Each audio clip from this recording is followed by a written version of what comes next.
Okay.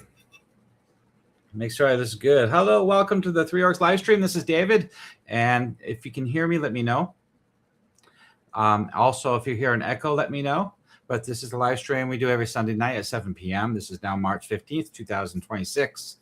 And I have a guest tonight, so my audio is set up a little bit weird. I hope you guys can hear me. I hope there's not an echo.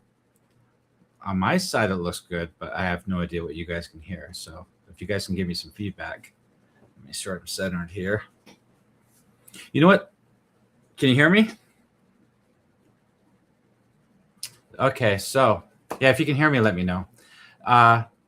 Yeah, I've been working on this forever, eight years, and I'm still doing this, and I'm really ramping up. There's a lot of things to announce this week, but we have a special guest, and he only has so much time because he's in a different time zone.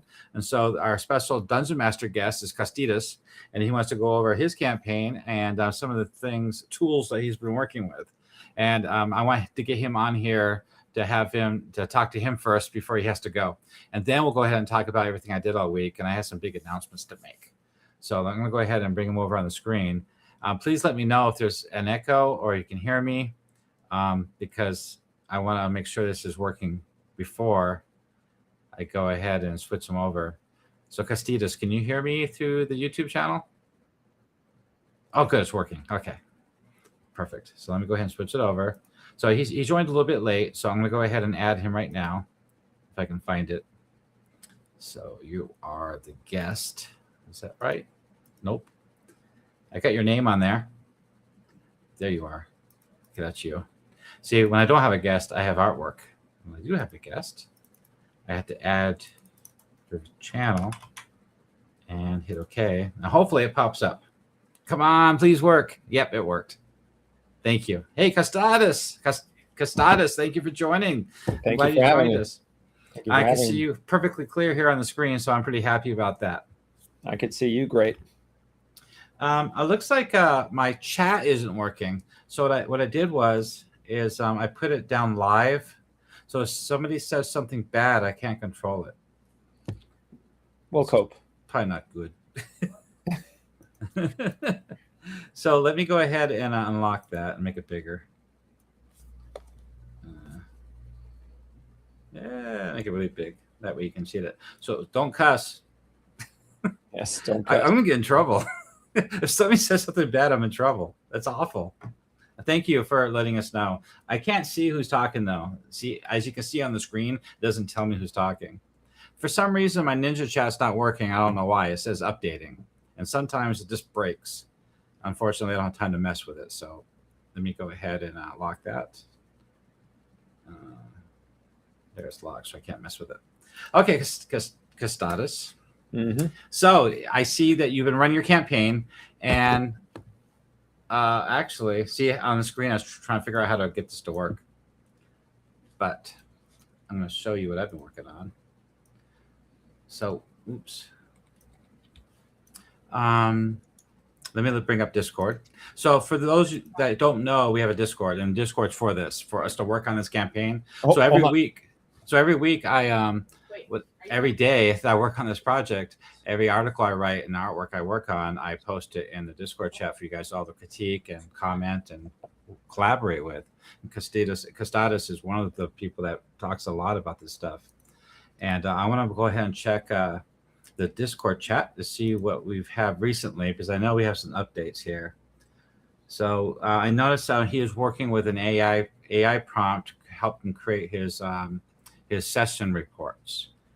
But I want to make sure that there's no artwork here or something. Oh, that's right. I'm going to share this.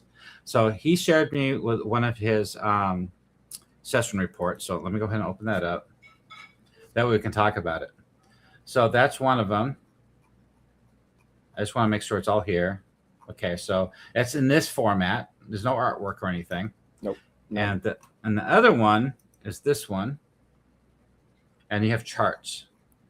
Okay, so I have them both up on the screen. Let me make sure we can all see it. So we've got border to border. Let me pull this over. Okay, Costadas. So thank you for, again, thank you. You're one of the few DMs that does share the session reports of your campaign from week to week so we can follow along. And I need you to remind us exactly how often you run your game, if it's online or in person, and who these players are roughly, and how often you run it, and what game system you're using, and how much you use this material from the Verbobonc Campaign Guide 576 Common Year. Yeah, so first of all, so it's me and my son and two of his friends. We do it online since they're in Canada and he's in California. There's three boys. We play once a week for an hour and a half. Not very long, but they've got school, they've got classes, they've got lots of things going on, so they can't join. There's only so many hours in the day. And so a long time ago, I decided that the only way I could keep things in my head is by creating summaries. And then when AI came around, I realized I could spend less time writing up the summaries and more time creating content, which kind of dovetailed nicely with your material. And your material allowed me to transform, which is a really great module, into a spectacular sandbox campaign that I'm really having a lot of fun running right now. Yes, it's a epic sandbox campaign version of the module T1 through 4 Temple of Elemental Evil by Gary Gygax. It's not just running the module from the pages, but we expanded the world around Nulb and Hamlet to include the world of Greyhawk, from Valuna to Verandi to the Wild Coast, Divers down to Selene, the Fey Kingdom of the Elves. So it's a huge play area. Yeah. And so what we did was we said, okay, the first 5 levels, the players kind of explored the world, right? It was the first time they'd ever played in it. So they went to some of the towns around. We started in the Near Div, and then Near Dive. No, I can't pronounce that. We went through. I might be saying it wrong too. Yeah, we ran the original the T0 adventure. I can't remember what it's called. Written by Greyhawk Grongyard. It's great, a lot of fun. We then landed in Hamlet, which is when I discovered your website. And I said, okay, this guy's got a lot of really cool content. And so then we started running a bunch of encounters in Hamlet. We went to that gnomish village that's a little bit to the south. I can't remember it off the top of my head. Sheer Knob. And we ran a whole bunch of fun encounters there. I loved your content was great because it had both goofy, silly, and serious encounters. From there, the party ended up meeting up with had an encounter with the Earth Elemental priests. From there, we then had this whole idea to include the Chest of Rao. Now, to be fair, at the time you hadn't written all the content, so I had to riff. And so I was like, what am I going to do with this? And you threw me the idea, hey, why don't you do something with the Gallows Corner? And you sent me some early stuff you wrote, and I took it and went in completely crazy direction. I created a monastery with a dungeon and a ritual to summon a Titan at the party. The Titan. Yeah, Titan. I went a little bit over the top. The party. I told the party that the Chest of Rao, that we decided that there's the 4th law of thermomagics, the 3 laws of thermomagics in my campaign, that you can use a magical artifact to power other magical actions. It was just something fun we decided to go with, so that the cleric there was trying to consume the magical artifact to power his spell to summon an ancient Titan to wreak chaos. But everybody was looking for the chest, and so the party lands up with the chest. They end up in Hamlet, and Hamlet, once you've inspired me to go full sandbox, I went crazy, right? So then we decided that there should be an agent who works for Ranos Deval called Thorn, whom I named the Duke. The Duke then decided he's a cleaner. I decided he's a cleaner who works for Ranos Deval because, it's employment, but he's really working for other parties as yet unnamed. I haven't decided who he's going to be working for. The Scarlet Brotherhood looks like an option. Who knows? Maybe he's working for even other groups, even deeper groups. We'll keep that open for later. Yeah. No need. Not every mystery needs to be resolved, and there's always a good idea to have a trapdoor in case you need to bring something in. From there, we went to Nulb. Now, the cool thing is, by the time they get to Nulb, the party has experienced this cult that has tried to summon a Titan, rather some offshoot of the cult has tried to summon a titan. They've got all these powerful entities. They're trying to overthrow governments.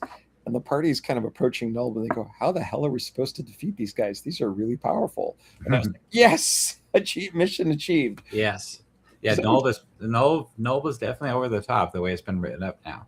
Yeah, but the point is that usually players would arrive at Null and go, great, another dungeon, let's go kill some monsters. Right. Whereas these guys were kind of like, holy shit, like, what are we supposed to do? Like, these guys play with artifacts, they summon monsters, and this is just the guys outside of the temple. Like, what are we supposed to do? And I said, well, the one thing you're not supposed to do is charge in and expect to kill everybody, because you're going to get slaughtered very quickly.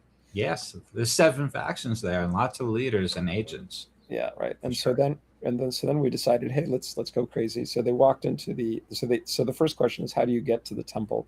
And that's one of the things I really loved about your Nulb settlement, is that the obvious entrance of walking in is the one you can't go.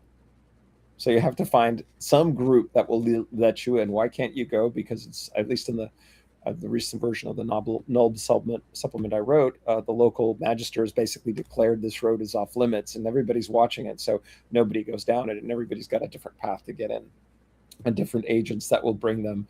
So the first step the group has to do is find somebody to bring them in, and so they managed to set up a deal. And there's a bunch of actions that they do. They made a pitch to the wrong person, and he sent them off to go get slaughtered, and they did the silly thing of attacking somebody and then got hit by 3 fireballs in rapid succession. They misdirected them out of Null to get rid of them. Yeah, to get rid of them. And so they came back. But what are the classes of your characters again? 2 rogues, a monk, and a very confused cleric of St. Cuthbert. So the cleric of St. Cuthbert. So I decided to play with the 5th edition rules, just so that folks know. And one of the rule changes they made, which I like, is that clerics can change their gods without. And I like that idea. I personally like it, because what it says is that the cleric, the human, the prayer, the guy who prays is worth pursuing, right? It doesn't make it a one-way relationship between the cleric and the god, right? In the other model, it felt like, anyway. I just kind of liked it. So now I'm saying, we did talk about that in the Discord at the time. Yeah, we had a discussion about this. Yeah. So anyway, so I like it. So Calmer is started off as a cleric of St. Cuthbert, but he started off and he was all very pedantic and very self-righteous. Got himself killed twice. He's suddenly realized that the world is not quite as simple as he wants it, and he's seeing a lot of people who are powerful, who are leading very interesting and odd lives. And now the party's very worried, because before I jump into that, they arrive in the temple. They hook up with Romag. They discover that Romag is the leader of the Earth Temple. Right. On the first level. Yeah. And so I decided to play the Romag is the priest of Earth, and he's all about erosion, right? And Harch, who's his lieutenant, is all about the destructive power of Earth. And so the party explores the dungeon. And then as they're exploring it, they realize that there's these 3 factions, and their only path to success is to trigger a war between all 3 factions. And so where we left them off is they went up to, they talked to Harch, and they convinced Harch that he really should be in charge. And Harch was like, if an opportunity presents itself, I won't say no. So the party sneaked around. They knew where the secret door entrance into Romag's lair was, and they killed Romag. And Harch was very excited and walks into the lieutenant and says, a new era is dawning. He grabbed the whole, and so then he said, the next day there was a plan to stage a war on the Earth, on all the other temples. What triggered the party's decision to start a 3-way war? Because after they started exploring, the Fire Temple suddenly realized that these guys were dangerous and spent money. And this is again where your supplement comes in handy, because they went to Nulb, and Alrem went to Nulb and tried to get a chimera. Well, that costs a lot of money. What Alrem didn't know at the time is that the guy who was getting the chimera actually worked for Belzornig. He was on the white, and so Belsnori told him to go do it, but make him spend a lot of money, figuring that either Alrem's going to lose a lot of money, or the chimera is going to get killed, or the party's going to get killed. Win was Belzornig's opinion, right? Right. That is the idea, is to pitch the factions against each other, let them tear themselves apart. And I see that your party is successfully doing this here. Yeah. So what they did was they basically said, "Hey, let's." And so once they saw that Belsnornig had screwed over Alrim, who was trying to kill them, and Romag, they decided, this is not working. We need to cause some real chaos. And so they had the plan of starting a war. And so their plan was first get rid of Romag, who wasn't interested in fighting a war. In fact, after Romag found out the reason, oh yeah, I forgot to say what that triggered. So they killed the Chimera, and then they rushed to Romag and say, "Hey, the Fire Temple just tried to kill us." And Romag says, "Yes, and they stole my prisoners." And they're like, "Well, yes, so we should attack them." And he was like, "Yes, you should attack them." He says, "Well, don't you want to lead from the front?" He goes, "No, I'm more like a king, right? I'm not, I sit in back, I plan, I hypothesize." And the party was like, "No, this isn't working for us." And that's when they decided to trigger the war, but they realized they needed to replace Romag. And because this is a temple where everybody's killing each other, backstabbing each other, and chaos reigns, they're actually playing on brand. One of the challenges the kids have is that playing chaotic evil is not in their nature, which is to their credit as human beings. But so I have to periodically remind them, these are all bad people. This is how they operate. This is, options you have. It's like, Yes. Right. Yes. What we know now is the fact that your campaign, all your activities are at the temple itself on level 1 into level 2 and Nulb. So your campaign at this stage of the campaign, you guys are in the Temple of Elemental Evil Ruins. You're not out in the lands around Greyhawk, adventuring, following up a different quest, but you guys are actually on location now, serving Romag and turning all the different factions against each other. Right. But the thing that I love about your content is that it makes it easy to make the things that need to be triggered not just random things, but like, oh, there's this guy. Yeah. Evezarek, who's a boat guy in Nulb, right? And so the party knows about Nulb, so it doesn't feel contrived, but it feels like, okay, there's a world outside. Yeah, and there's a lot of interactions. It's all written up. Every NPC, they have relationships and politics and backgrounds and personalities and activities, and they're all keyed. And I created more than any DM would need, but it's good to create too much. So that way, if you need it, it's there. That's the thought process when I created Nulb, to make sure there's enough, no matter what your players did, that you'd be ready. Yeah, no, and that's been awesome. And so let me just say, because I want to just talk a little bit about the AI stuff. So one of the cool things, as I've discovered, is, trying to keep all of this in my head is impossible. And sometimes I need some help to just search for things and make random associations. As I like to tell people, hallucinations are bad, except when you're trying to create a fantasy game where you need crazy ideas. Yes.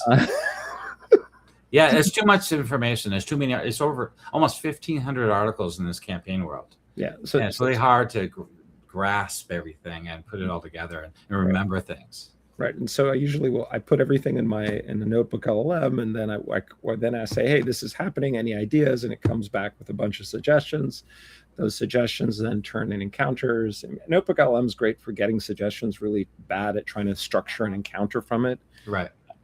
So Notebook LM is an AI program that will actually take all the information you give it and give you output a great report, structured report. So that's useful for a dungeon master. It is. Right, and I found that if you give it the right prompt, it actually gives even better reports. And I shared that prompt, I think, with you or the team. Yeah, you did. You shared a prompt with us in Discord, and that's great. Thank you. Yeah, and so I found that to be really helpful. So that's been my go-to tool for content for just next set of encounters. I don't really use it to run the encounters because I just need ideas to do. I use advice on using that tool, and for others out there, if you type out everything that happened that session, just a stream of consciousness, just type it all out, misspelling, run-on sentences, fragmented sentences, it doesn't matter. Just type it out, everything that happened that session, I think, and send it into Notebook LM. It'll actually take it and put out a professional, polished session report for you to give to your players. Oh yeah, no, totally. So if you do that, what I found to be useful is there's a bunch of products called, and I've used several. The two that I found to be the best are Saga 20 and GM Assistant.app. The GM Assistant. You shared that with me, actually. Yeah. So GM Assistant is really, really good, but and it was kind of like my top tool until I started using Saga 20 recently. I think Saga 20 is really good at extracting all the detailed events. I think where GM Assistant shines is where it can create a nice brief summary that you can then tweak and edit as you see fit. It extracts memorable moments. I think the workflow is better, but in terms of just extracting all the information, Saga 20 is a little bit better. I'll share that with you. So anyway, well, obviously the session report I'm sharing on screen is you use that tool to output it to a session report. It's well laid out. It's it's flows. Yeah. It's logically laid out, so it's easy to follow, and it points probably things out that you probably didn't think of actually. And give it phases, phase 1, phase 2, phase 3, all that stuff.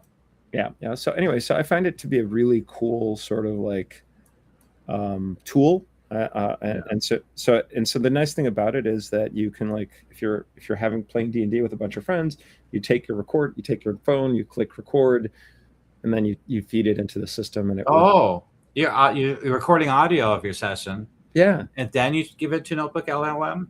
No, I give it to GM Assistant, and then it generates a summary. Oh, that's a good idea too. I didn't even think about that. Right. Yeah. So Saga 20, that's what they do. They'll take your audio and generate it. In Saga 20, the next big innovation all these tools are doing is to try to do better voice recognition. Yeah. And what they'll do is GM Assistant is a little bit behind the curve in Saga 20. So Saga 20 is sort of on the leading edge, and the bleeding edge is this other tool called app.storygg. I'll send you the links later. What they try to do is they try to detect the voices, and then you can say, okay, this voice, this player, this, and it will use that to generate the summaries and the information. It's still the voice recognition and labeling to particular individuals. It usually is bad.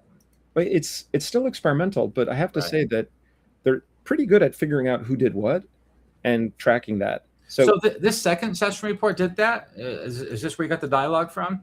Yeah. Oh, yeah. I see. So it spit this out. Yeah.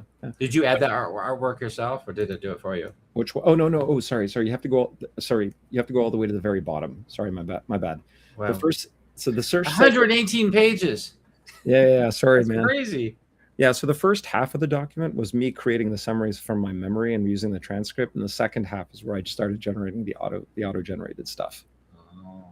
Sorry. Yeah. Sorry. Should have showed you that. Wow. Look at all this. This is overkill. Yeah, it's fun.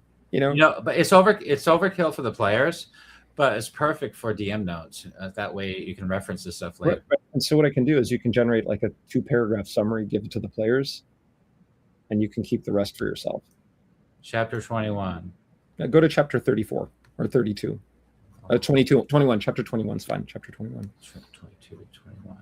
So 21 is the Otug's Ma, Harpy's Call. Yeah. So you got narration.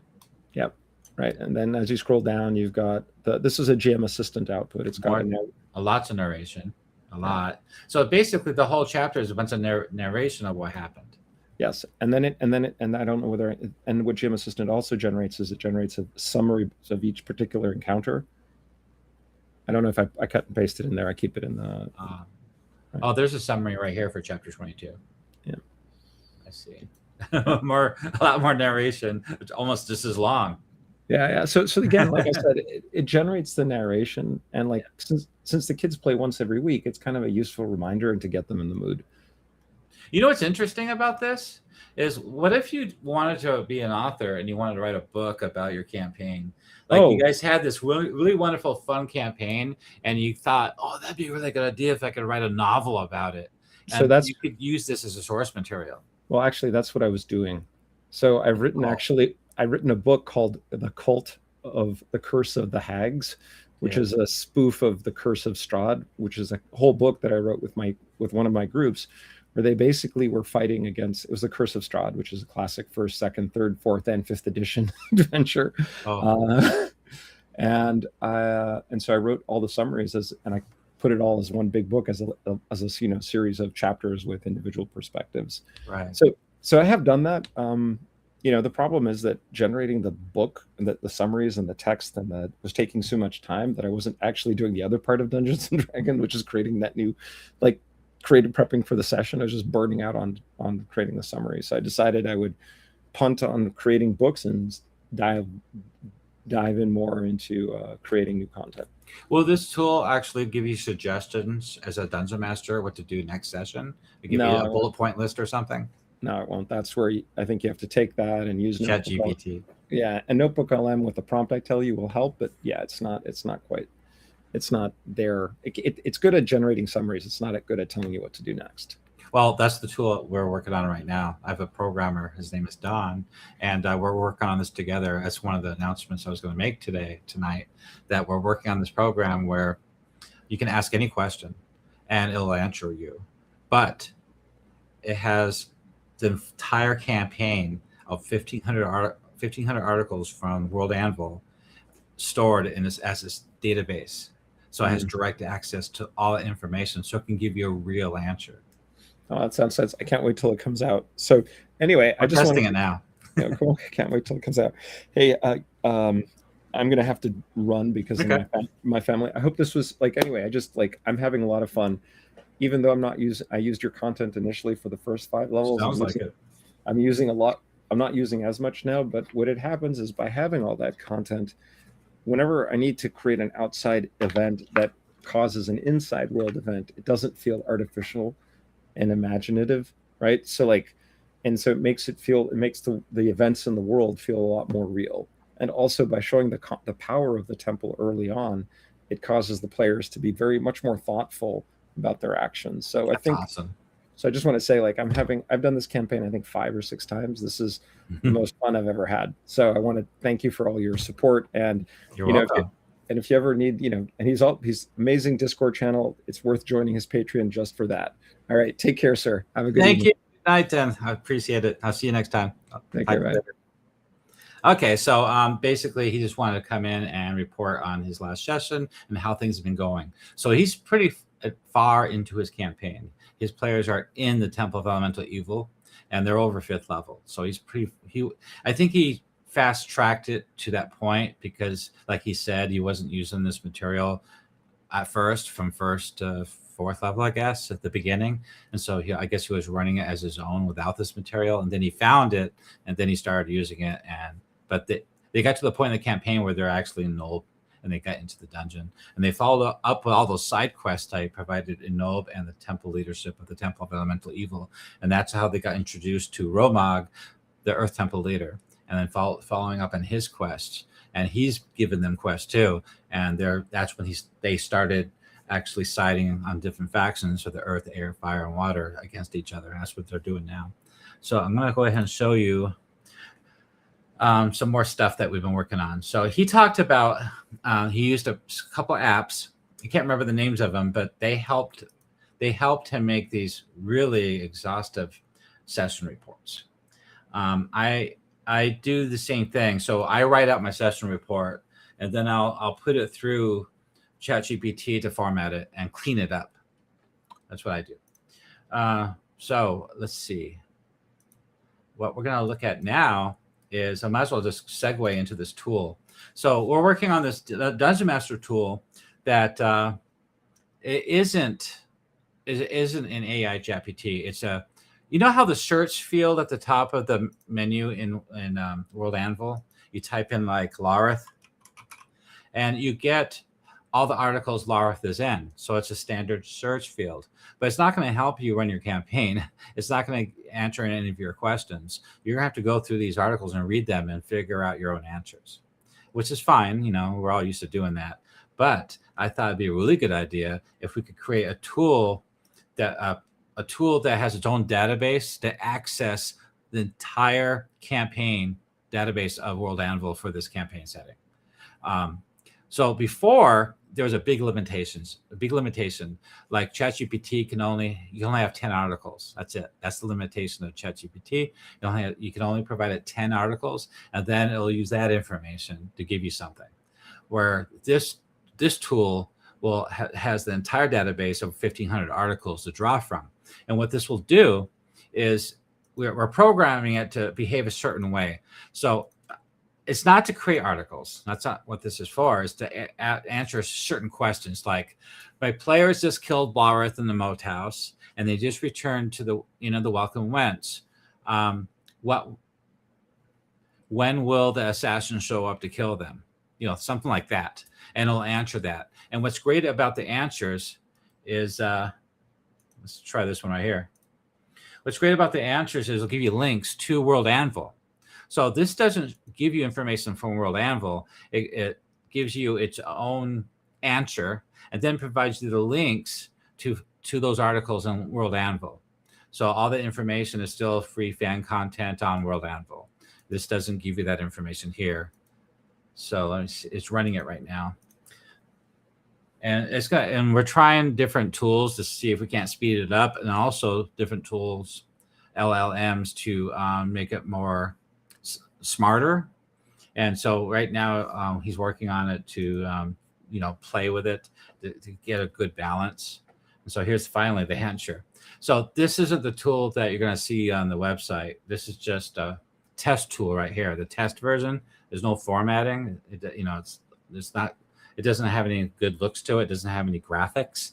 So the 3orcs.com website is going to have a full web page of graphics, just like all my other pages.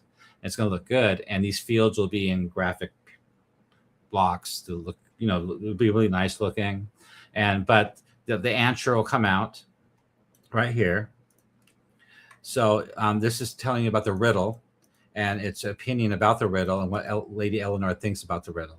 It actually gives you some information what to think about. And then it'll provide all these links to these articles. That way you can follow up on it. Then it also lists any NPCs associated with this topic.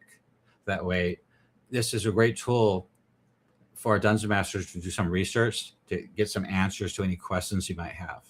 Because the reason I thought this would be very useful is because this campaign is just too big. There's too many organizations, too many towns and cities and NPCs, and too many plots and plot hooks and quests. It's really hard to keep your mind in all the gods and all the churches and all the lords. It's just crazy. There's no way you can keep on top of that and remember everything. I can't even remember everything. I'm constantly have to look something up to trigger my memory. What ranger was that in that part of the forest? Because I don't remember that. So you can ask these questions, and it'll give you these answers with the links. So it's a lot smarter than this, right? It's a lot smarter than that. It gives you real answers with a whole bunch of links associated with that.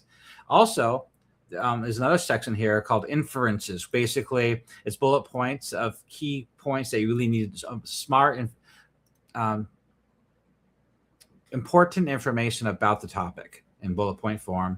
And then it provides you some suggestions, like next steps on how you can handle this as a dungeon master. And this is very valuable too.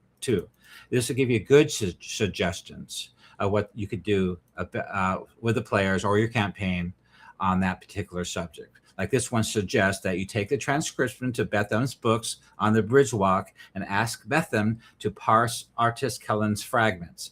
Then question Artis Kellen while he remains under Lady Eleanor's protection, use the insight religion check and note his occasional lucid moments. Then investigate the named place called the Fens of Tor, called out in the clues in the DM notes.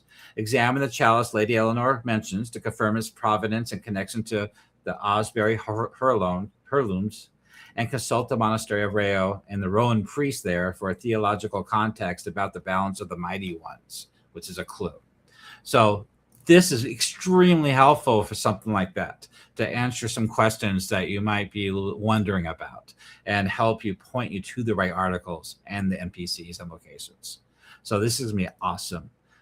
This is not something... This is not a tool to create an article, to generate a report, nothing like that. It's to answer questions from the Dungeon Master that help him figure out and find this stuff and put everything together. You can ask a question. My players are second level. We just finished the top level, the Moat House, and we're interested in what side quests which you should suggest for these players. You can even name the players' class and race even, and it'll give you a good suggestion what to do next, what side quests to do, maybe go down the Sheer Knob or something like that, and it'll give you those suggestions. That way it'll help you answer those questions. You can ask these same questions in Discord, and we can answer them for you guys. We do that all the time. You guys have a question about the campaign, any kind of question, and we'll give you some good answers. But this will do the same thing, but with links and more thorough answer with lots of bullet points, lots of choices. So I think this is going to be an amazing tool once we're done. So that's what we're working on.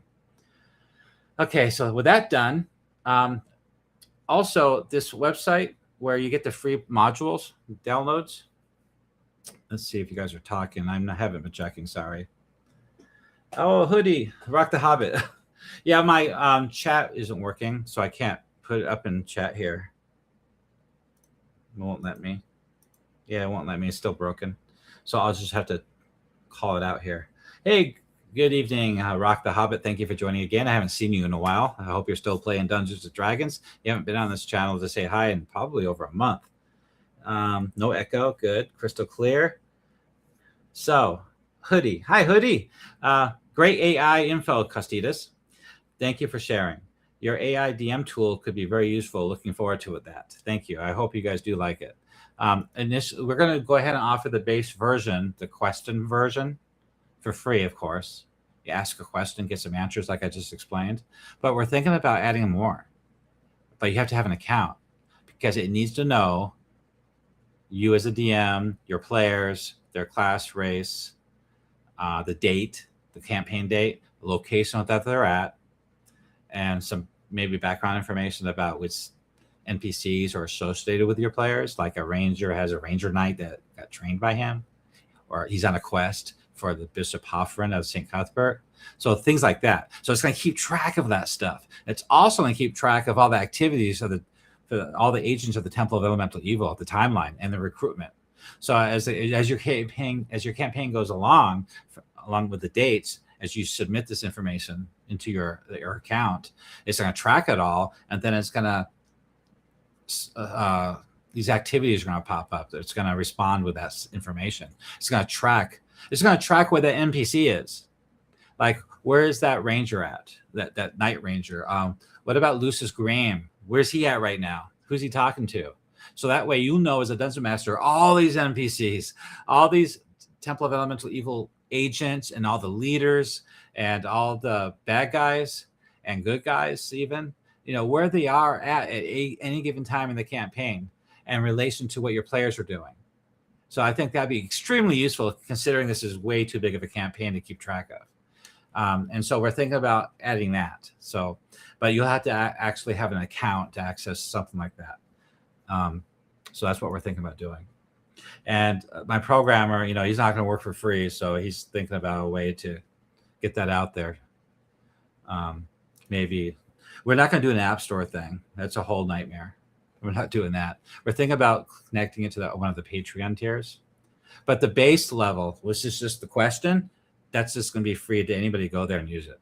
You don't have to have an account to ask a question. But if you want to use the DM campaign stuff, you have to actually log into an account, and then that will give you access to those tools. That's what we're talking about doing.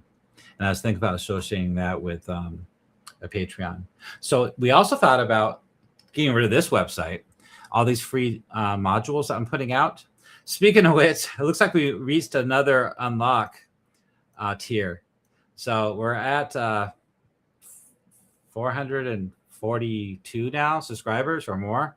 So it looks like we're ready to unlock another module. So far I unlocked the side quest of Hamlet and the leadership of the Temple of Elemental Evil. These are PDF downloads. You can print them up. And then we did the village of Ostwerk, that gnome village to the south of Hamlet. And I got a dry mouth. Sorry, I'm just mumbling over my words here. I think I had some wine with dinner.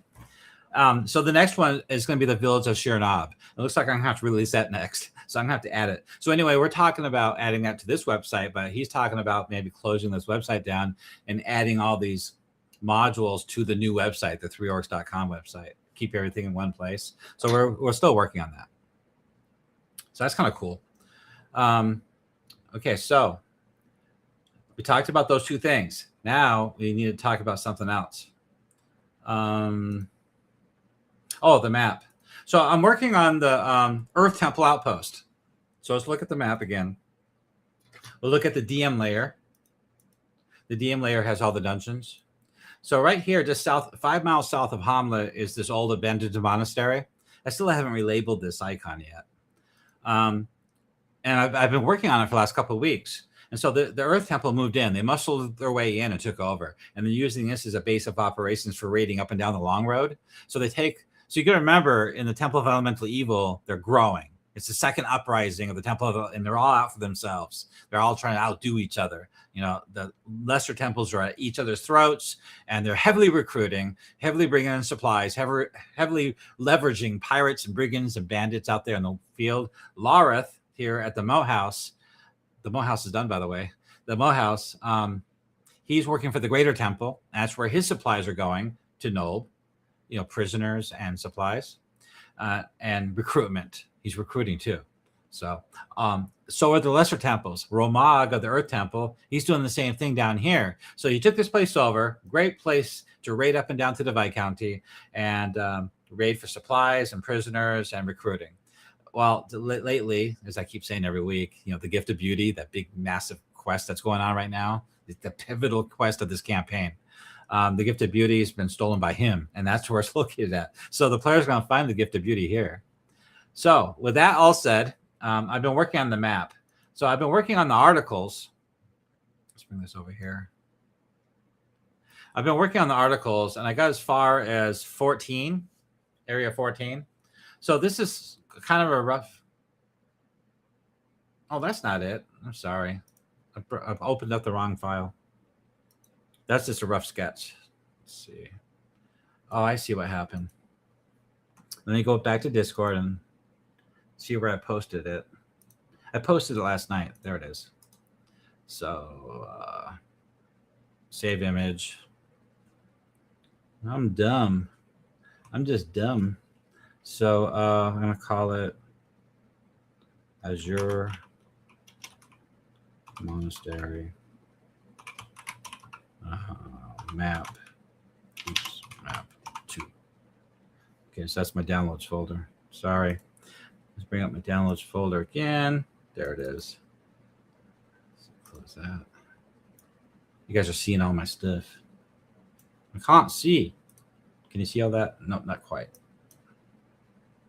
Oh, yeah, this is just a screenshot. It's not the whole thing. It's only the lower half. And I cut some of it up. I have the outer grounds done too.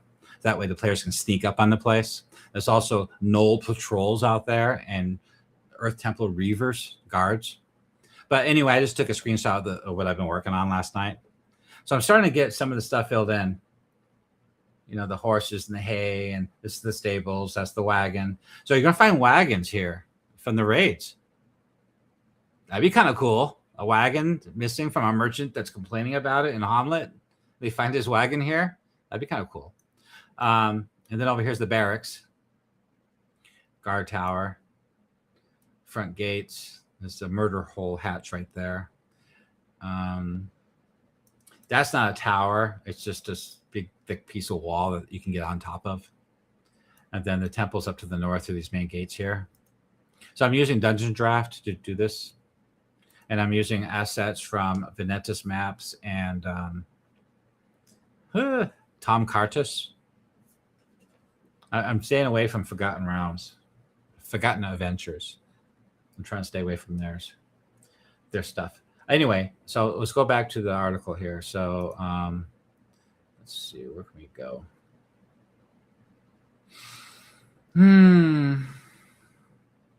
Well, we can go to him. So he's no longer the main leader of the temple.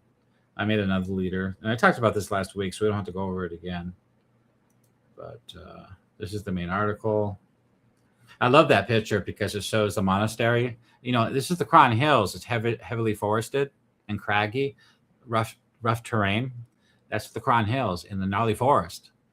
I know this image doesn't show as much forest as I'd like, but it does show the village of Hamlet down there with the Rufus and Burns Tower. And then to the north is the Edders, just north of Hamlet, and that's the Watchtower up there, and that's where the Fire Temple is. So what's interesting is you can see everything. You can see all the stuff. You know, when you look at a map, it's really hard to visualize that sort of thing. You know, what can the players see? Yeah, you can see over here. You can see over there. You can't see this. So it's cool to have a picture. That way you can visualize where everything at. The players can see. Kind of like a video game, you know, you can see it. So you can go there, travel there to explore. Okay, so since we talked last, I don't know. I think I told you I did Marin's chamber. So Marin and Kadax are two raiders, and he's the commander of the men of the Reavers. He's a fighter, and this is his chamber. It's got war maps and stuff. And I look at that, his weapon racks and secrets and tactics and his cot and his journal. I was thinking about making a journal. I might do that sometime. That way, if the players loot the journal, they can read it. I like making stuff like that. And that's why you guys belong to the Patreon, right? So it is cool. I got this done. The chamber's done. Sometimes I have to revisit these things because I consider a lot of this stuff first draft until I get it all done. Then I revisit all the articles to make sure it all flows right. Kadax is right here. He's the wizard, the company wizard. And there's his room. That's him sitting behind the desk. He's crazy. He's got a different purpose. He's got a dark purpose, actually. He's interesting. So this totally gives... I did something for you guys here. But I'll get to that in a second. That's something I was talking about earlier. So he has a different purpose. His character article, which I showed you guys last week, he's here for a certain thing. There's some sort of thing down below in the basement, and he wants to. He has an evacuation.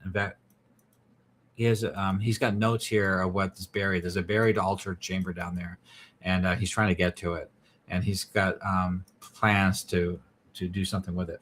And I talked about that last week in his character article. So this is article just for his bedroom. And right here is his article for him as an NPC. So everything has a different article. So you can link them together in all these articles. All these words are link, pop-up links. So what I did was I created a letter. So he's actually working with one of the clans of the gnomes in the Greenway Valley in Tolver. And this information, this stuff is canonical to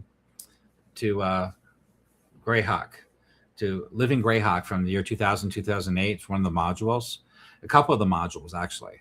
There's a whole series of modules where the gnomes are arguing in the streets of the city of Verbobonc. And it's all set up. In fact, the gnome attacks on the mounted porter patrols in the Cron Hills is a setup. Attacks on the gnome caravan, trade merchant caravans coming out of the Greenway Valley to Verbobonc is a setup. It's all set up by this clan, and these two are working with that clan. They set this all up. And so there's a lot going on here. So I decided to write a letter. So this letter is from her to him, to Maris, the leader. And it's talking about, she gave him a scroll of the veil, talks about the mounted borderers, talks about a man named Lack in the Bronze Unicorn Inn in Verbobonc City, talks about his associate, Kadax Nightshade, talks about Clan Zilink. So Clan Zilink is behind all this. It's the ultimate end plot of the gnomes. And the players could get to the bottom of that and put an end to that clan. It's not necessarily the whole clan, it's just certain leaders of the clan. Corruption at the top. And the leader, Jalink, she has her own, the clan Jalink has a separate article. She has a separate article, and some of the other members of Jalink have their own articles too. So they all have their own agenda, their own personalities, their own history, and their relationships and politics and stuff. So anyway, this is a letter to him. And I decided to create some artwork for that too, so you can hand it out to your players. So that's the kind of stuff I like to make. They add a lot of value to the campaign because I know players love handouts. So it makes them feel like they got something precious, something they looted. See if you guys been seeing anything real quick. Hey, we got some people talking here. I have to check this once in a while. Okay, so Hoodie. Hey, I'll check out the paid version when available. Thank you. We don't know what's going to happen with that yet. We're still kind of working on it. You got to figure out what his share is going to be, or who owns what, things like that. I know the server is going to be on AWS Amazon server, and right now I'm at the point where I have to create an account, and he's going to transfer the ownership to me. That's where we're at right now. He said he's going to walk me through it. It's going to be like $20 a month for that service, and I don't know what other fees there are, but that's all coming out of my pocket. David, so Rock the Hobbit, do you incorporate Anna Meyer's heraldry sealed icons in your work?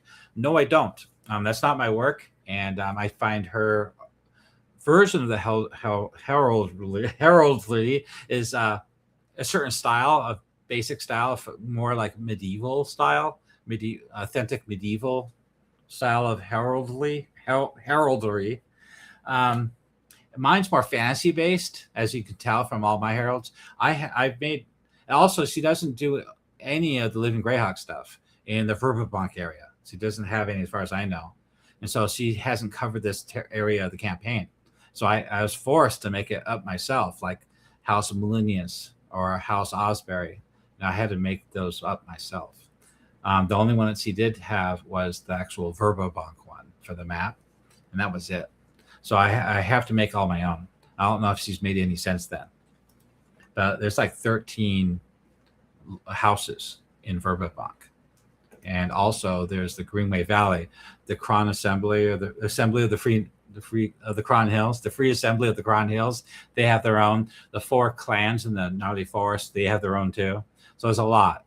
And I had to create all of them myself. And I used more of a fantasy flavor to my heraldry. All right, so that's the bedroom. I'm not speaking right tonight. So last one I worked on a couple of days ago was number 14. So this is the actual Chapel of Heironeous. So this is a Monastery of Heironeous. And as I explained before, last couple of weeks, this has a total canonical background history to this location. And I leveraged information from some serious Greyhawk experts out there that's written many articles in the past, and they have their own publications. And we put our heads together and we came up with a wonderful background for this location. And it all makes canonical sense. So it's not something we just made up. It's pretty good stuff. And it matches the existing canonical lore, especially from Living Greyhawk. Anyway, so this is the chapel, and they took it over and they desecrated it. And so I thought, it's all basic stuff of what a chapel is, the flavor text you read to the players, and, the dimensions over here and the certain features it has. Here's the stone altar. I gave you a DC 12 religion check, things like that. I talked about the mosaic floor. Sorry, I'm butchering everything tonight. A DC 12 investigation check will reveal certain ritual markings. There's smashed knight statues here. There's ruined pews, the collapsed roof section, which I probably need to represent on the map still. Cult banners. The new Black Earth cult is here now, so they hang their dark banners now. Defilement ritual. So they're performing this defilement ritual for their elder elemental god, and this is the details about that. And then I decided to add a random encounter table. So at any given time, certain NPCs of this facility, of this complex, will be here. And that's what this chart's for. A ritual event, an optional trigger for the ritual. So the players could actually enter in the middle of this ritual. And it's an optional trigger that could happen. Escalation, what can happen. And DM notes. So that's all basic stuff there for this particular room. And on the right is a whole bunch of details of this room and the people in here and the tactics of the terrain and the atmosphere. Okay, so past this is on the right is possible encounters. So I described a little bit more thoroughly exactly what consists of the characters that will be here during these events and some tactical notes. I also wrote out dialogue of them doing the ritual, the words of the ritual. So the Dungeon Master can role play this and actually role play the ritual as the players sneak up on the room or listen. So then I decided after all that to hide some relics in the altar. So the players can, the cult of the Earth Temple haven't figured out how to access it yet. They haven't figured out the riddle yet. So this is a hidden altar puzzle. So this hidden altar puzzle, if you can figure out the cracked mosaic floor, the fragments, if you can figure out the puzzle and get it right with the Knight's Gauntlet, the Lightning Blade fragment, and the Radiant Halo circle, you'll actually open up this secret compartment in the back of the altar. And that's what's inside of it, is that chest, the chest of Heironeous. And I added some 5e stuff, investigation clues with investigation checks, religion, and checks like that. the hidden chamber, what's in there. So this is the possible loot in that chest. What happens if there's a failed attempt? The defense mechanism. So you could actually spawn 2 specters, like knights, or 2 animated helms. I chose to do artwork for the animated helms, which is right there on the right-hand side. So those guys are tough. I even made a stat block for them. So on the right-hand side is a stat block. They got armor class 18, 32 hit points. You can scale this for your campaign. Their ability scores or damage. So they do. They have this anti-magic thing going on, and they have a false appearance and sacred wardens. They have a multi-attack. So they have 2 slam attacks, and they have this lightning of the Azure Oath, 3 charges at 6. So it basically it's a lightning burst, just like in the picture, and it does 2d6 damage. So this is what happens, and a little chart of what those helms do. Let's look at the picture again. So that's gonna be a fun encounter. That's gonna be fun, especially if this happened during a ceremony, a ritual, and these come to life. I think that'd be really interesting. All right, let's see what you guys have to say. All right, hey, so Hoodie, wow, look what's going on here. Sarge, thank you for coming back, Sarge. I remember you. Thank you for joining the live stream we have every Sunday.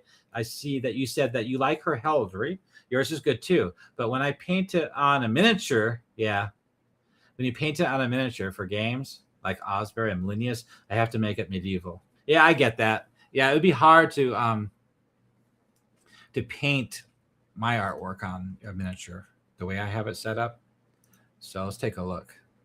Powerful organizations, nobles of Verbobonc. No, we want houses. Where's the houses at? Noble houses of Verbobonc. So let's look at House Osbury. So that's House Osbury, and that's my art style. Mine's a little bit more hand-drawn watercolor stuff, more artsy fantasy. It's not official heraldry. I used to fight in the SCA, so I know what that's all about. I even had my own herald on my shield when I used to fight. I fought 3 wars, and I know what that's all about. But this is a fantasy game, and I wanted to be more fantasy-based. But some Dungeon Masters want their campaigns to be more realistic. I get that too. So we'll look at, let's see, House Delavue, and see what theirs look like. So I just love the artwork. It's hand painted, hand drawn watercolors. It speaks of Del Rey books, fantasy books from the 80s art style. So that's the kind of stuff I like. But yeah, it'd be hard to paint that on a miniature. I get that. Let's see. Agile Monk, thank you for joining. Hello, I appreciate it. Looks like you, wow. Looks like you've been a member for 1 month. I see that pop up here. I haven't seen that before. Thank you so much. Okay, Hoodie, you got to go for a meeting. Keep up the good work, David. Thank you for joining me. I'm continuing to talk about what we did all week, so I'll see you next time, and appreciate you coming on and saying hi again. So, yeah, this one. Okay, so I went over this last location. So this is where I'm at with the Black Temple Outpost in the Viscounty. And I still have more to go. I still have to do the priest rooms, the acolyte rooms, the infirmary, the kitchen, the lauder, things like that. Stables. I haven't keyed the stables yet either. So I still have to do all that. So, and then I have to map the lower levels, the crypts, and key them. So it's going to be a couple of weeks before I'm done with this location. But it'll be fun to run this in the campaign as part of your side quest of running your players around Hamlet before they get to Nob. And maybe even hit up that Fire Temple tower up there on the Edders too. That'd be cool. All right, so I'm going to keep that open because I'm using it. Let's see. So the big stuff. Well, guess what? So I've been working on some really, really important stuff. So really quick about the politics. So I've been tackling these older articles again, and I've rewritten them. And before these articles were really good. They explained everything you possibly want to know about this campaign. And I pretty much covered all the houses and the Viscounts and all that stuff. Well, I decided to revisit it, And this is another level of what these articles used to be. And I'll show you. As you can see, it's really polished, really well polished. And so section 1 is the Viscount and everything you want to know about the politics of the Viscount. And as you can see, there are all these links, like the Council of Lords. And then 2 is the Council of Lords, everything you want to know about that organization. And then the Vigil Wardens of Verbobonc, which is the city guard, the Lord Mayor, and the guild interests, politically speaking. The Free Alliance of the Cron Hills, their problems and how they're dealing with the Lords and the Viscount. The Elven Enclave here in the Dawn Quarter of the city. They're important politically. And a really important section is the religious power structure, all the churches. So I pointed out 4 key organizations here: Cuthbert, Tritherin, Rayo, and Old Faith. Then I added another section for the Temple of Elemental Evil, what's going on there, political shockwaves, council emergency sessions, things like that. And then I added the local Thieves Guild, because they do have a lot to do with politics, and this explains why. This is the eyes and ears of the city, and the Viscount approves of them. He uses them. So that's why they're allowed to exist. So then, this is how it all connects. I did section 10 of how this all connects, like the caravan raids, the banditry along the long road, Nold piracy along the rivers. This is all laid out so that way you can get a grasp of what's really going on in this campaign. This is what the temple wants from the politics. This is what they're doing to stir up trouble, to cause dissent among all the factions in the Viscounty. This is the party's role in this crisis web and what they can do: expose the mine claim fraud, secure the quarry road, because the quarry wagon has been missing for a week now, and Rufus and Byrne are upset. They're not able to finish their castle. They don't have any stone quarry supplies. Yeah, Temple of Elemental Evil, guess what they did? So yeah, the players can follow up on that. Banditry, this is the key motivation of the entire campaign, really. The most important motivation in everybody's campaign is the rise of banditry around Hamlet, and that's why they go to the Moat House. Nob's logistic network. Those logistic network, all 4 minor temples and the greater temple, they're all heavily recruiting, bringing in a lot of supplies and prisoners. That's a huge logistics network coming into the Nob and to this Temple of Elemental Evil. And you want to do this unnoticed. That's hard to do. So that's a huge thing. There's a whole article about that.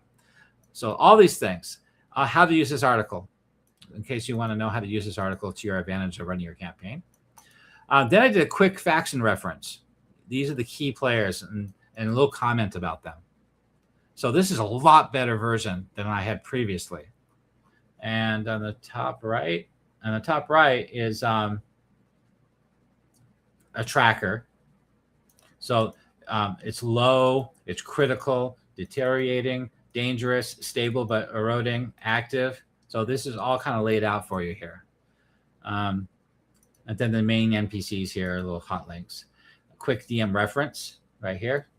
What the party can do. Party exposes the temple cell. Party defends the gnome caravan. Party clears the quarry road. Party exposes the mine claim fraud. Party does nothing for a session. That's something. Something happens because they did nothing for a session. It's all laid out here. If they get summoned to court to the Lords of Verbobonc, the players will get that delivered to them. That'll be fun. They're not going to be able to ignore that. Or the players could be tasked to deliver that to somebody. Maybe the custodian, maybe the constable of Nold. They're pissed off at him. He's not doing his job. So they have to deliver that to him. That'd be fun. So anyway, that's what this article is for. Okay, what's going on here? Sarge, okay. Hey, John, thank you for joining me again. I appreciate it. I'm glad you're back again. Thank you so much. So that's one article I rewrote a couple days ago, and I think it's so much better than the previous version of this. And the next one that I rewrote that's really important is the government. That would be under, I don't know where it'd be. Let's find the stuff.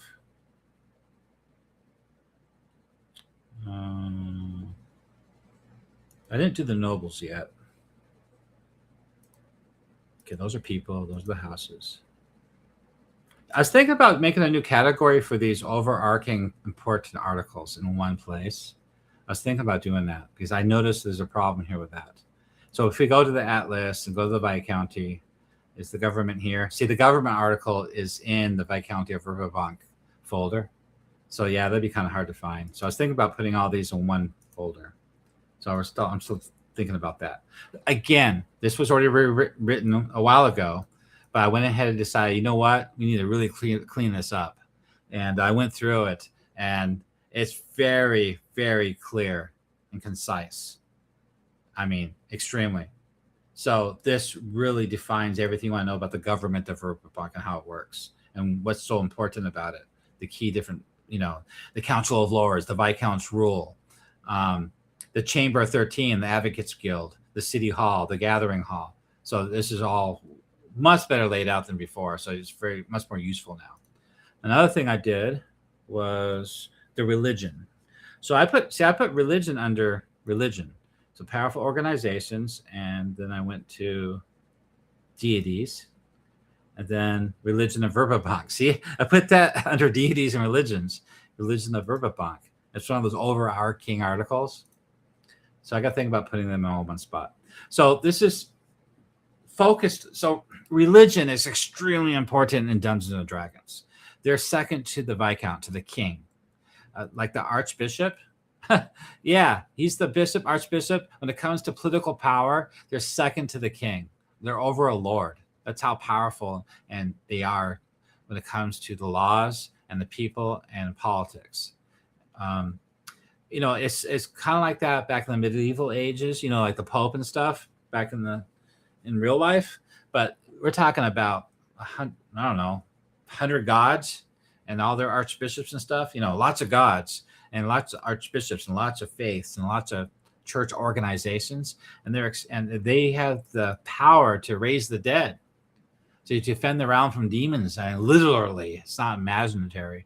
And so they're extremely powerful and persuasive as diplomats and counselors and companions to the king. What do you call it when they whisper in their ear? Okay, so I rewrote this to make it much more concise, to make it very understandable.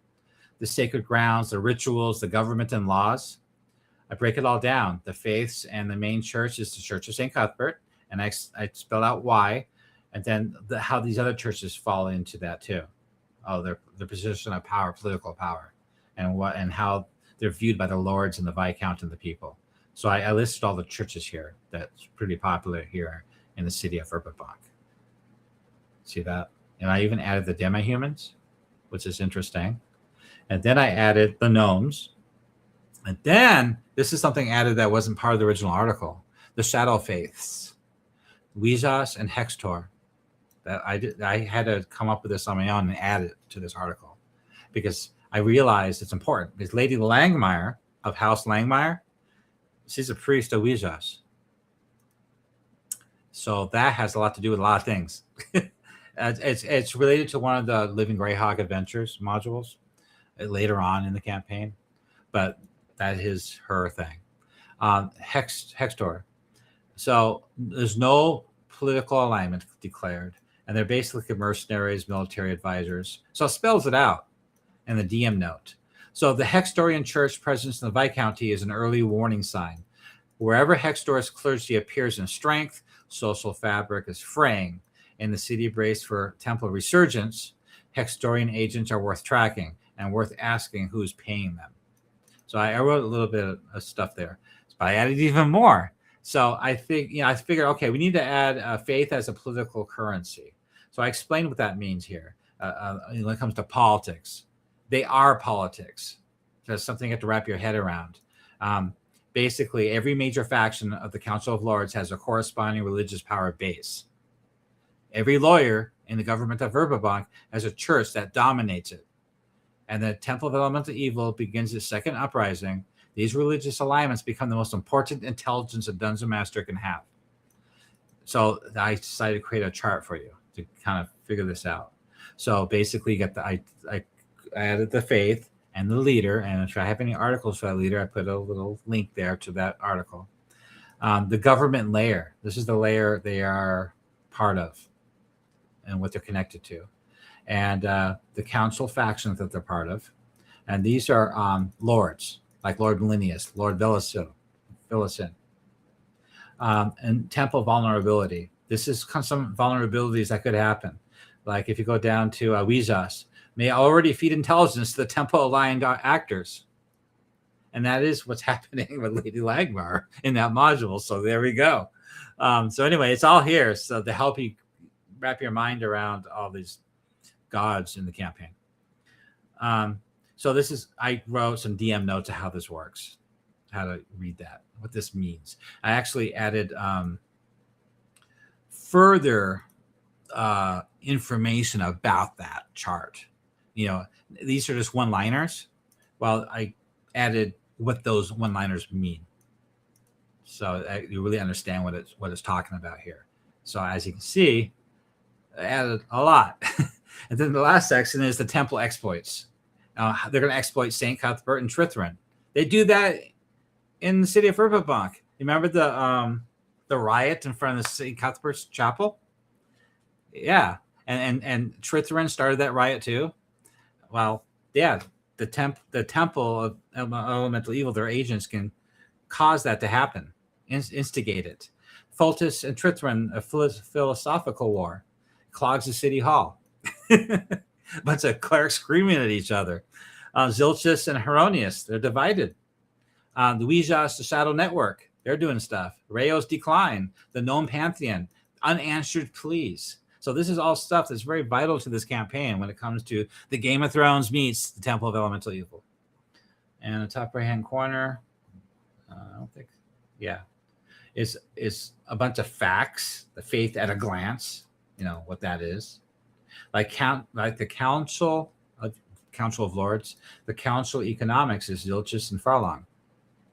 So it kind of gives you some pointers here. Cross-reference of the articles. You can click on them. Then down here is Divine Patrons. So basically, it's just a bunch of, these are the locations in the city, you know, links to those locations in the city, and a little comment about them. So yeah, I put a lot of work into this article.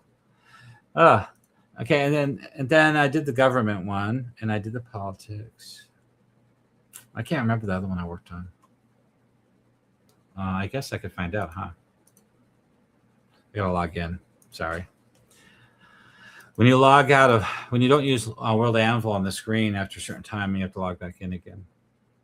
So it usually tells you, it shows me all the articles I test lately. If I can find it.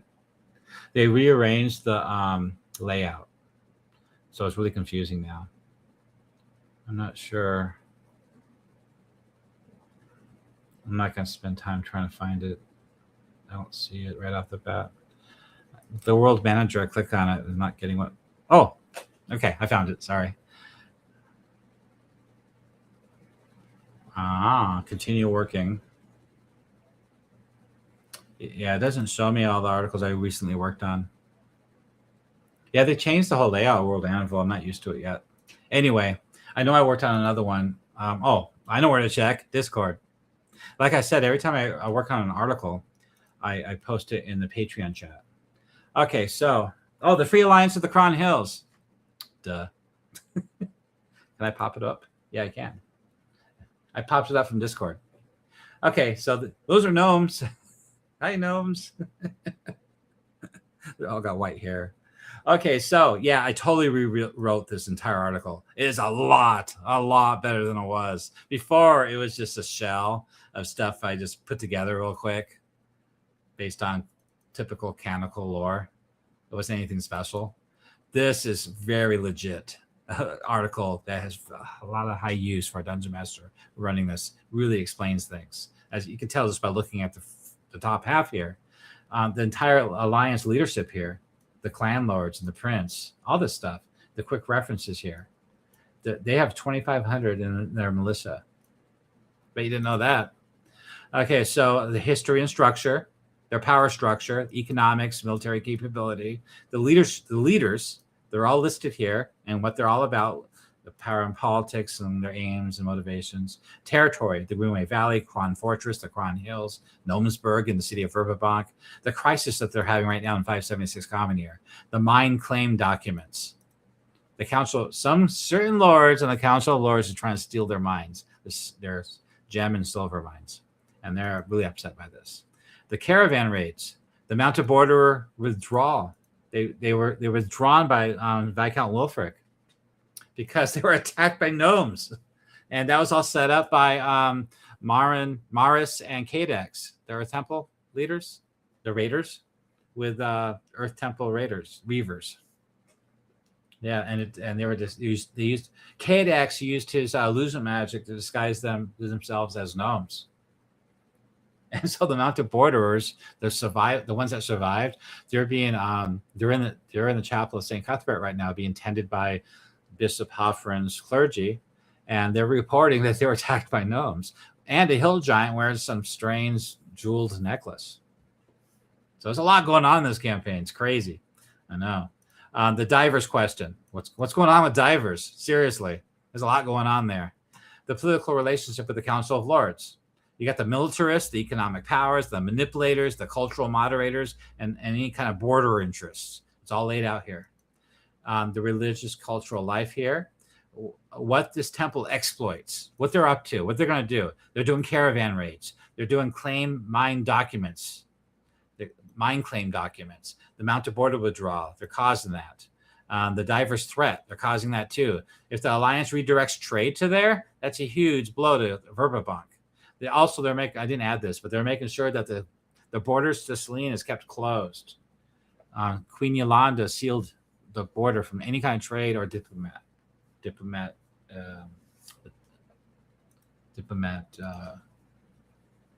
communication to all the other human kingdoms in the area. She's pretty upset. Okay, DM notes, how to use this alliance. And it spells it out. And I added some adventure hooks as I usually do. So like the Caravan Guard. Like Jumbleclap commissions the party, your players, to escort this high-value gem shipment from Greenway Valley to Verbobonc City. The caravan is attacked by bandits who know the route, the cargo, and the escort strength. The intelligent leak points to someone inside the Alliance or inside the Council themselves, like one of the lords of the Viscounty. So there's a lot of stuff. The Delavu Dilemma, Prince Jim's dinner. The prince invites the parties for dinner. Assassins show up to kill them. The trade's redirected. Yeah. Supposedly, one of the merchants in Verbobonc, a jewelry merchant, ordered precious gems from the Greenway Valley, and he had a receipt too, and it never got delivered. It was rerouted to divers. That shipment was rerouted to divers, and that merchant never got his delivery. So stuff like that's happening. Anyway, I rewrote this whole article. Top right-hand corner is a quick reference, a cross-reference, and below that, there's the bad guys, bad gnomes, Clan Jalink. That's her, Selink Jalink. He's so mean. Why this matters to the Temple of Elemental Evil. So it kind of explains it to you. But yeah, I worked on this the last couple of days, rewriting these key articles. So I'm going through more articles to see what else I can do. So every time I update an article like this, I'm gathering more intelligence, more data. And so I'm able to update other articles in relation to what I just did. Okay, let's see what you guys have been saying. Okay, here we go. Good evening. Okay, so Sarge said, also keep forgetting Osbury. Excellent articles. Yeah, I guess some of these articles, I didn't mention House Osbury. So tomorrow I'll go through these and figure out why I did that. It won't be in this one. Yes, he also said put them in one folder so they're easy to find, please. Yeah, you're right. Also, that tool that I'm making.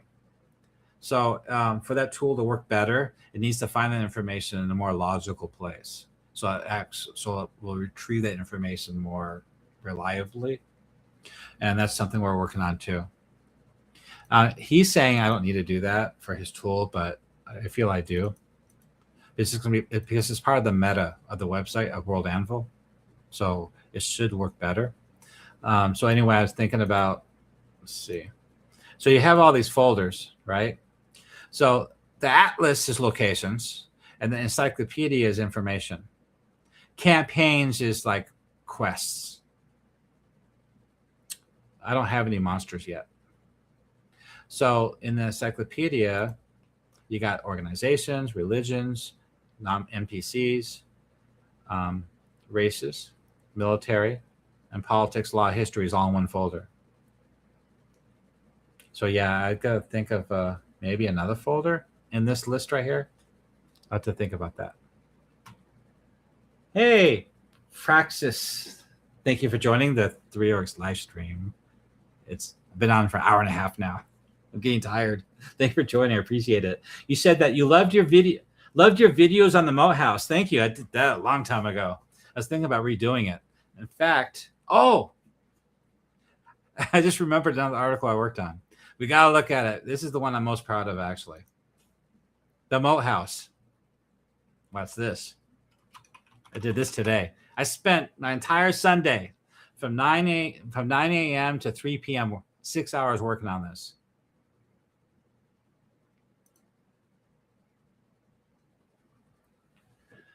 Woo! First off, on the right-hand side, that's a VTT map. So you can use that. It's also on the Patreon. Okay, so originally on my private site is for my use only to run the game, to run the campaign for my players. And you can't find it. It's not publicly available. So I can copy and paste, and I copy and paste the entire module into it. So I can use it because I put links in there and I add dialogue. It's for me, but I can't publish that. Can't fan content. You can't copy paste directly from a book or a module.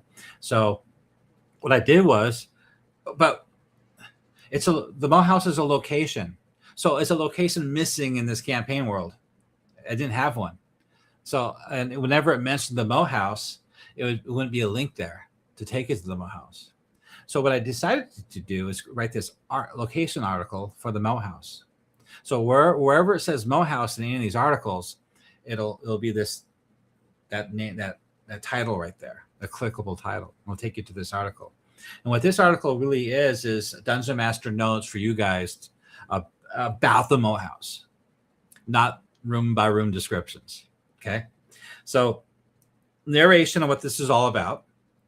Lareth the Beautiful has a comment. His quote is, "They will search Hamlet, question the merchants, count the missing gnomes, and still they will not look here.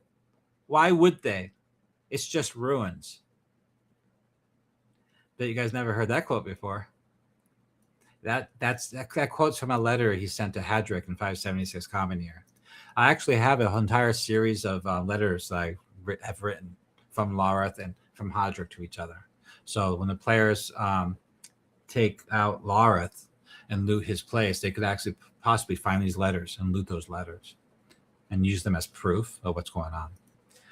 Okay, so the history. So I wrote a history about the Moat House, which is basically the history that you guys all know about, but more condensed version to the point. So that someone is Lareth the Beautiful. See, it talks about that. The lowest floor is him. Okay, what's Lareth's mission here? What Hedrick sent him to do? What did Hedrick send him here for? That's never been answered. So I decided to answer it for you guys. Lareth the Beautiful is a level 5 cleric of exceptional charisma and tactical instinct. Dispatched here by Hadric. He's the supreme. There he is. Supreme commander, supreme leader of the Temple of Elemental Evil, and the high priest of Uiz. Uiz is behind everything. Okay, mission 1. Disrupt Viscounty trade. That's what his bandits are doing. The Long Road. The Eastern approaches. Farmsteads and hamlet raids. Bam, bam, bam. And why and how. They're led by Ostred Birch. There he is. He's the second level fighter upstairs. Players usually won't get past him. They'll question him. But as you know, in the module, his banished are new recruits. They don't know anything about down below. They don't have a lot of details. He does, though. They could question him. Okay, 2. Fracture Verbobonc's political alliances. The border to Selene to the south. The Greenway Valley gnomes. That's what he's trying to do. And it explains it right here in detail. The gnome prisoner in the Moat House cell, you could have him, one Dungeon Masters campaign, he has them from Chernob. But this gnome prisoner that they rescue in the cell below in the second level, he could be from Tolver, the Greenway Valley. The capital of the Greenway Valley is Tolver. He most likely would be a gnome from there because they give him that iron ring that tells everybody that the friendship of the gnomes, and that could become very crucial later on in the campaign. 3, recruit, plunder, and supply the greater temple. See, I kept talking about that. You got the lesser temples. You got earth, air, water, and fire. And they're all out there doing the same thing, but they're doing it for themselves. They're not doing it for the greater temple. That's Larith's job. They could say they could do it for the greater temple, but they're not. They're doing it for themselves. Okay, so plunder supplies. Bam, bam, bam, bam, bam. Prisoners. Bam, bam, bam, bam, bam, bam. Recruits. Desperate men, criminals, humanoids, and others drawn to the temple service by promise of coin, protection, and a share of the plunder. Doesn't that always say that? Okay, so the logistics chain. So the logistics chain is very important because this is like a breadcrumb mysteries to be solved by the players. They come across as evidence of what's happening. There is a logistics chain. So the bandits are out there looting. They bring that loot back to the moat house. From the moat house, it gets carted through the swamp to that little cottage at the edge of the swamp along the high road. And then from there, Larith's men take the wagons up the high road to Nulb. And then from there, Madame Silentis and the Greater Temple men take it from there and deliver it to the barn and the secret tunnel that leads to room 335. And I explain all that here. Stage 2. So that cottage at the edge of the swamp, that's that location right there. There's lots of artwork and dialogue and whole article. Gaddis Void is his lieutenant, by the way. He's a cool character. Then it gets stage 3 to Nulb. Madame Silentis takes over. Then stage 4 goes to the hunting cabin and the secret tunnel. And Sigmul is involved. And Fallorinth is involved. So there's a lot going on here. I've even have a note to the DM with arrows. I should make a chart. Okay, geographic context. So I list notes for each location. Hamlet, Nibs Rest, House Osbury, blah, blah, blah, Kron Fortress. Current garrison, what the player is walking into. Okay, so the Moat House, what are they walking into? You all have the module, you've all read it, but this is my take on it. The upper level are brigands. They're not Larith's men. Only Osrid is, right there, level 2. They have no temple affiliations. If you read the module, they're not awarded Temple of Elemental Evil insignia or a stone or whatever module you're running. You could be running Goodman Games one. They don't get one until they graduate. They're trusted. They prove themselves and go down below to join Larith's men. So these people up here are just standard brigand bandits, and they're only here for the loot and the profit. Dungeon level. The dungeon level is Larith's operation. So this is the new master. Remember that quote from in the module, the new master? I think the bugbears call him that. Anyway, Gaddis Void is a lieutenant. So it's all listed here. The guards in area 33 and 34, what they look like. Humanoid forces. So these are Dungeon Master notes. They're not direct quotes from the module. 6 bugbears, 9 gnolls. This tells you where they're from. So the 6 bugbears, Larith recruited them from King Garvas Bogna network. He has a lair down in Welkwood to the south, by the way. And the gnolls are provided by King Gawautar of the Gnoll Fortress. And I'll show you where that is on the map. There's the Gnoll Fortress right there. I was thinking about moving a little deeper into the Lortville Mountains, but that's where it's at. So it's really, really useful for a dungeon master to know this stuff. Where because supposedly new recruits are always coming in. More gnolls might show up. Where are they coming from? What if the players are interested in that? What if they question the gnolls? What if the gnolls could use that name? King Goa Utar! That's really vital information for your players to make the campaign more real, more engaging. They actually came from somewhere for a reason. The ogre, same thing.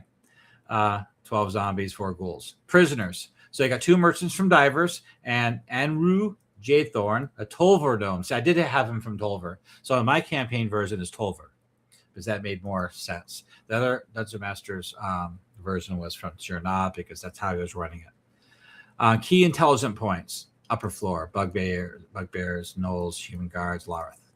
They kind of spell it out for you here. Adventure hooks. What could happen to the Divers merchants? That's a good question. Well, that's my idea. The gnome problem. That's my idea. Rescue Enru. This was my idea. What could happen? Follow the wagons. See? Follow the breadcrumbs. What if the players decide to follow those wagons? Follow the loot.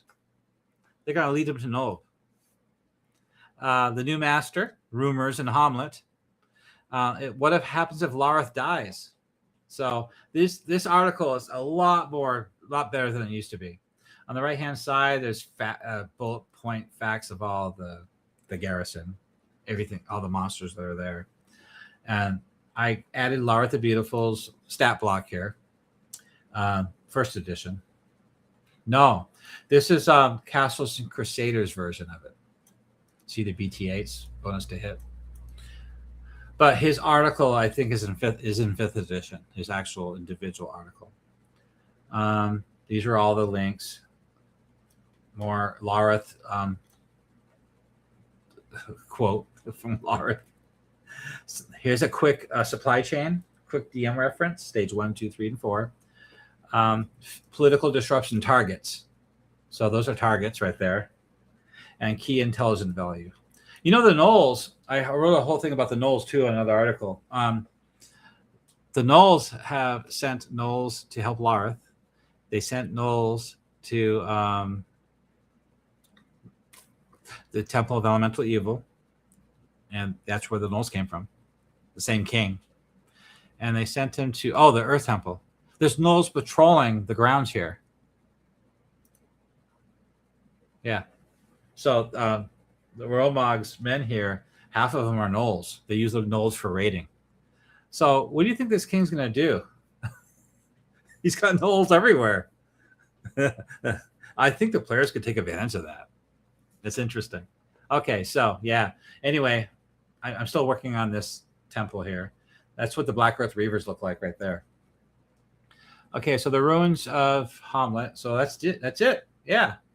What I didn't add here is the flaming eye style of glyphs that the module has, because I have another version in case the Dungeon Master wants to use those because he likes those better. But these are supposed to be more the official ones. That's what I go with. But I do have another version. I didn't add it to this. And that's it. Okay, we're all caught up to date. Oh my God, it's been over an hour and a half. You guys got any questions here? Hey, loved your videos. Nice map. Thank you. I appreciate it. I'm still working on it. I hope I get it done by this weekend. The top level. And then I still have to do the second level. I don't like doing maps. It's boring. And I love these new video games I got. I've been playing Arc Raiders lately. I'm getting bored of that.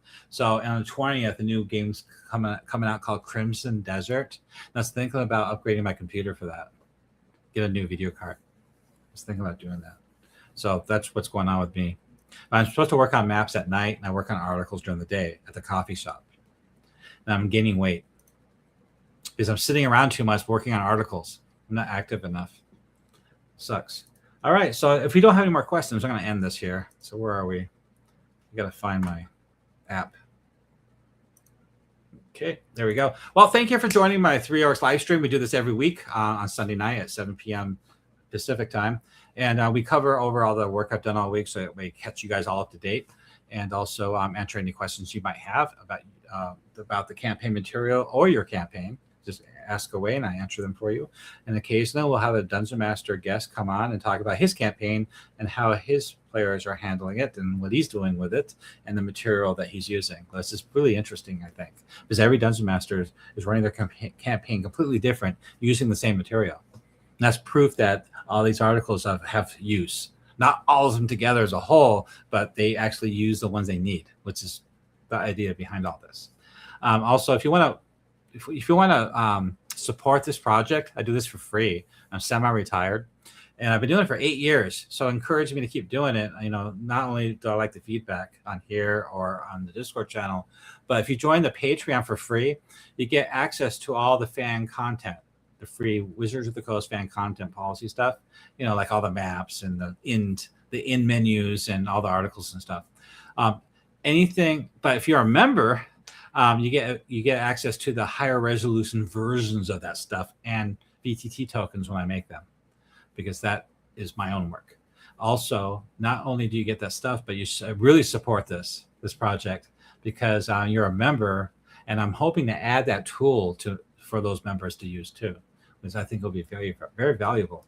Well, thank you so much for joining me this week. I hope your players enjoy your Temple of Elemental Evil campaign as much as mine have over the years. And you guys have a good week and have a good night. See ya.